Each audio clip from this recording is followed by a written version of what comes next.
Ta vie n'aura de sens que si chacun de tes actes a un sens. C'est-à-dire qu'à chaque fois que tu fais quelque chose, que tu dis quelque chose, que tu penses quelque chose, il faut que ça contienne une certaine signification. On doit pouvoir te poser la question, pourquoi tu l'as fait, pourquoi tu l'as dit, tu dois dire à cause de ça, à cause de ça, à cause de ça. Mais si ce que tu dis n'a pas de sens, d'ailleurs on le dit en français, tu es insensé, mais c'est insensé. Je ne comprends pas, tu dis que tu l'aimes, tu la frappes, c'est insensé. Tu dis que tu es honnête et tu voles, c'est insensé. Donc c'est quoi insensé? C'est ce qui n'a plus de sens. Et bien bizarrement, quand ça n'a plus de sens, ça n'a plus d'âme, ça n'a plus d'intériorité, ça n'a plus de valeur, et surtout, ça n'a plus de direction. Donc en vérité, quand tu dis ma vie n'a plus de sens, j'arrive pas à donner un sens à ma vie, et ma vie, elle va dans tous les sens, ça a l'air joli comme ça, comme expression. Mais en vérité, c'est simple. C'est que la vie, c'est quoi en vérité? C'est une droite. Et une droite, c'est un ensemble de vecteurs. Ouais. Et les vecteurs, quand ils sont superposés à la droite, c'est ce qui donne le sens de la droite.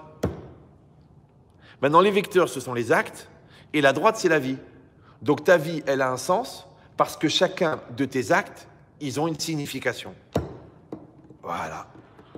Maintenant, si tu es capable de vivre comme un zombie, ou là, sans réfléchir, écoute, je n'ai pas réfléchi, franchement, c'est sorti comme ça vient du cœur. Moi, je pense que ça vient d'ailleurs, parce que quand ça vient comme ça s'appelle pas de la parole, ça s'appelle un rot. Bon, c'est aussi une forme d'expression, puisque finalement, on sait ce que tu as mangé. Mais c'est pas ça parler.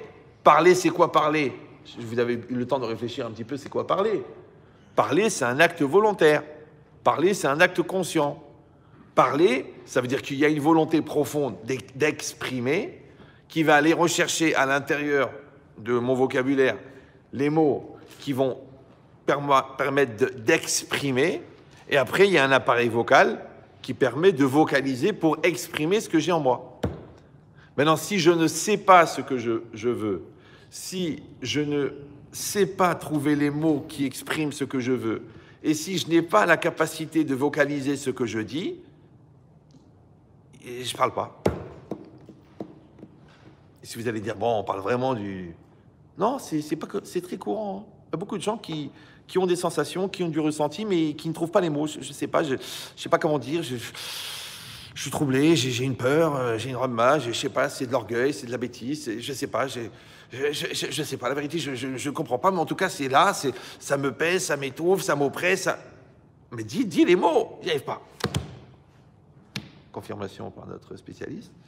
Après, il y a les gens qui vont comprendre leurs sensations, mais qui n'ont pas les mots pour l'exprimer, parce qu'ils disent un mot à la place d'un autre.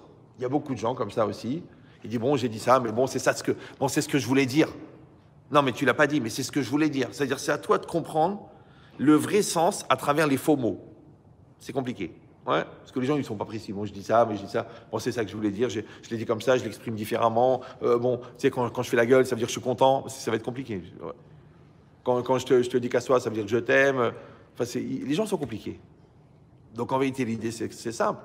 C'est que la personne, elle doit déjà savoir, au fond, qu'est-ce qu'elle ressent. Ensuite, elle doit trouver les mots pour l'exprimer. Et ça, il faut un vocabulaire, il faut une précision. Et puis, il faut une syntaxe, il faut une chronologie, il faut une pédagogie pour que l'autre, il comprenne ce que tu racontes. Ouais. Et ensuite, il faut être capable de vocaliser. Moi, par exemple, personnellement, j'ai un miracle, c'est qu'à chaque fois que je fais cours, le mot, il vient au moment où j'en ai besoin. Ce qui est un miracle. Les gens disent, bah, c'est un peu normal puisque vous parlez. Non, les 3/4 des gens, après la discussion, ils disent, ah, c'est ça que je voulais dire. Ah, j'aurais dû le dire. Mais voilà, c'est ça, c'est exactement. Voilà, tu vois, c'est blablabla. Donc le fait que le mot, l'exemple, la blague, elles viennent au bon moment, c'est irrationnel. Vous suivez ou... Et d'un autre côté, ça s'appelle juste parler. C'est parler. Tu vois, je t'ai expliqué de manière compliquée ce que c'est parler.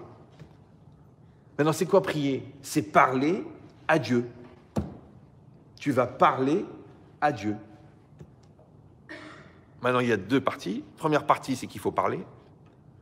Deuxième partie, c'est qu'il faut parler à Dieu.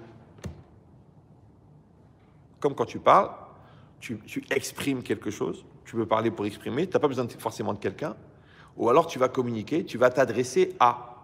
Maintenant, quand tu vas t'adresser à, donc tu dois être conscient qu'il y a en face de toi quelqu'un qui est en train d'écouter. Par exemple, là, je vous parle à vous. Je ne parle pas tout seul, je vous rassure.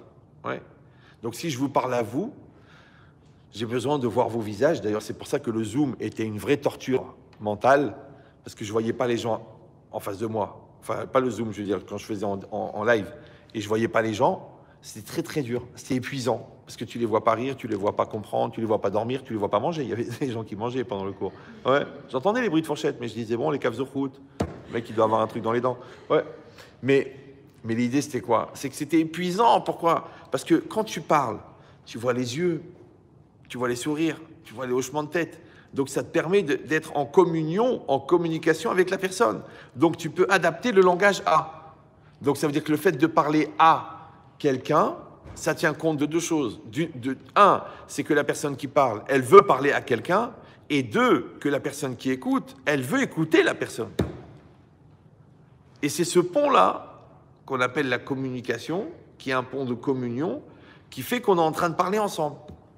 Maintenant, de la même manière, toi, tu vas parler et tu vas parler à Dieu.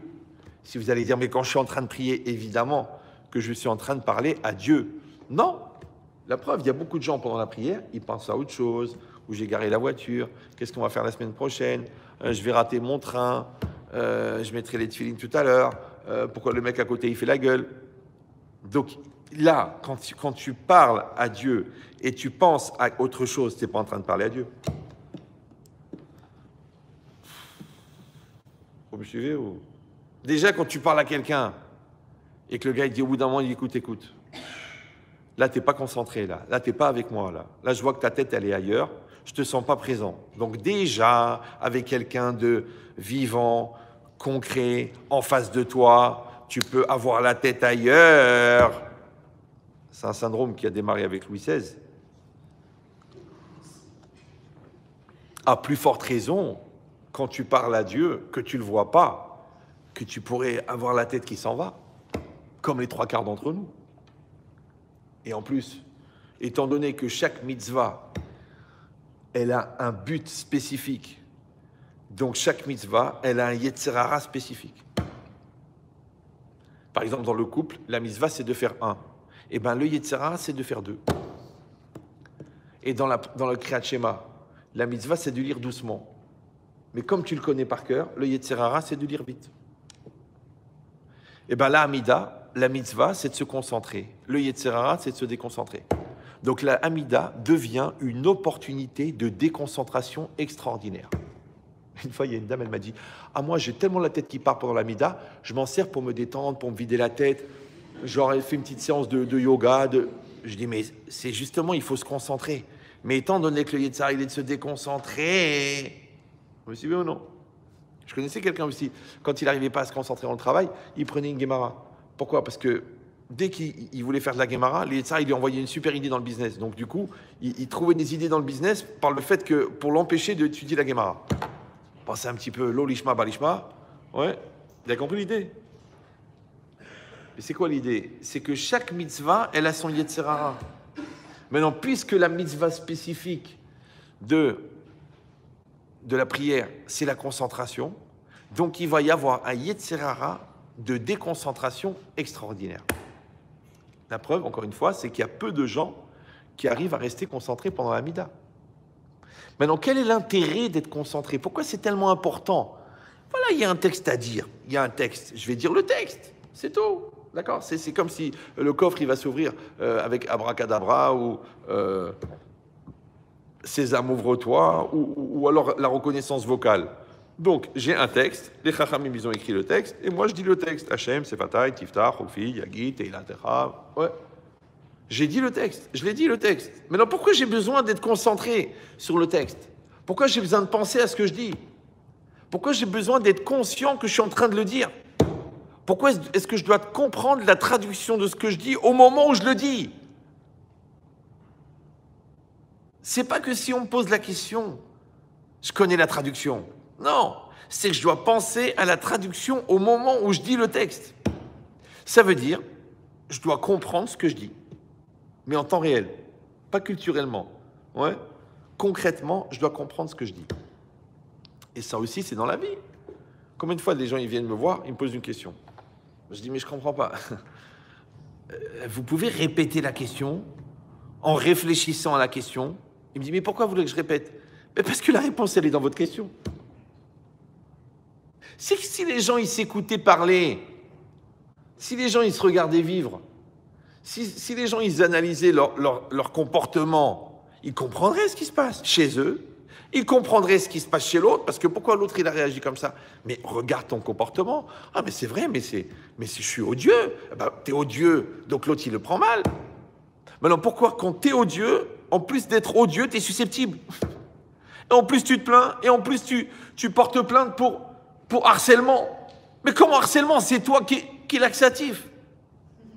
Mais tu ne peux pas le savoir. Pourquoi? Parce que comme tu n'as pas de projection sur toi-même, donc tu n'es pas en auto-analyse de ton propre comportement, donc l'autre, il vient comme une surprise, l'autre, il vient comme une agression. Alors qu'en vérité, le comportement de l'autre, dans les 3/4 des cas, il n'est que la conséquence de ton comportement à toi. C'est comme si, expliqué vulgairement, je te tords le nez comme ça, je viens de voir, bonjour, je te prends le nez, je te le tords comme ça, je te le tords, et je dis, mais pourquoi tu fais cette gueule? Tu dis, mais tu me tords le nez. Mais pourquoi tu pleures? Mais tu me fais souffrir. Mais pourquoi tu m'admires pas? Mais parce que tu me déçois. C'est que si on était capable de se regarder, on comprendrait l'autre. Vous comprenez? Parce que les gens, ils tombent des nues. Vraiment, Chétri, je suis choqué. Oh, je suis très déçu par ce comportement. C'est pas du tout ce que j'attendais. Mais alors vraiment, alors là, je suis horrifié. Et quand ensemble, on prend un peu de recul, dit racontez-moi les faits, dites-moi les mots, réfléchissez à ce qui s'est passé, vous allez dire comment j'ai pu être aussi bête, mais comment j'ai pas vu les choses, mais comment mais je dormais, j'étais dans le coma. Mais en vérité, c'est quoi? C'est le manque de recul. Maintenant, le recul, comment on appelle ça? On appelle ça la projection, on appelle ça l'introspection, on appelle ça la conscience, et on appelle ça le moussard. Maintenant, les gens, ils mangent, ils digèrent, ils mangent, ils digèrent, ils mangent, ils digèrent. Tu peux faire un arrêt sur image et réfléchir. Non mais stop, là tu fais stop, là tu arrêtes, là, parce que la course, les conflits, les nerfs, oui c'est elle, oui c'est moi, oui c'est le truc, ah les enfants, le truc, l'argent, le souci, la peur, le truc, le décolleté de la voisine, Stop! Arrête la course, arrête l'image, arrête, stop, fais comme ça. Appuie sur la télécommande, arrête l'image et réfléchis, regarde.